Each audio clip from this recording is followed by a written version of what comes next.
Adam, I'm guessing you won't be among those thousands and tens of thousands lining up hoping to get a selfie with the King and Queen, but do you think that this visit could make it easier or harder for the Republican movement?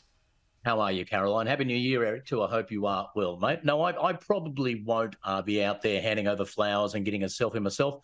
Absolutely back the right of anyone who's a fan of the British monarchy to do so. Prince Charles is an internationally significant figure, and his fans will turn out in the same way that if Barack Obama or any other significant person did.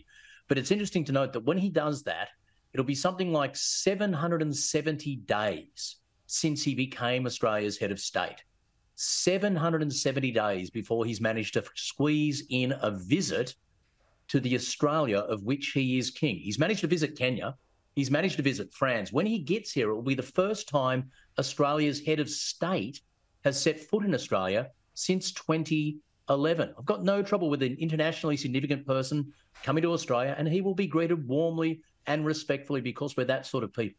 But in 2024, should we really see our head of state in Australia once every decade? That makes no sense to me whatsoever. And it's not surprising it's taken him that long to get here. He's very busy because, as Eric pointed out, he's the head of state of 15 different countries. If, like me, you believe head of state is sufficiently important that it should be a full-time job, the fact that it's taken King Charles of Australia that long to get to Australia shows that it's clearly not even a part-time job on the many responsibilities that man has. Might be slightly, it might be slightly easier to get to France on a Eurostar, but Eric, give me your response to that. Yeah, look, allow me to correct Adam, and Adam knows this full well. Our head of state is the Governor-General of Australia. He is an Australian, in Australia, full-time job. King Charles happens to be our sovereign. Now, Gough Whitlam himself agreed that the Governor-General is Australia's head of state. So it astounds me that the Australian Republican movement cannot accept that which Andrew Inglis Clark said when he helped write the Australian Constitution, that the Governor-General's powers don't come from the monarch, but in fact from the Constitution as voted for by the Australian people. 88 years later, Gough Whitlam himself said that that was the correct interpretation, and the Governor-General is our head of state. And so why the Republican movement cannot grasp and accept that which is legal fact, which even Gough Whitlam acknowledges, shows the paucity of the Republican argument, because they have to create falsehoods to try to give some credibility to their campaign.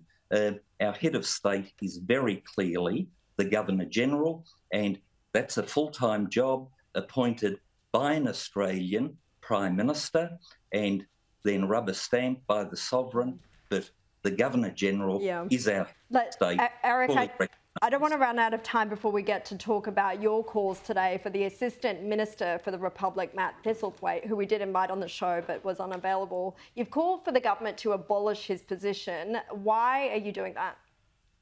Well, it seems somewhat incongruous that somebody that has sworn allegiance to the constitutional monarchy is then committed to its abolition.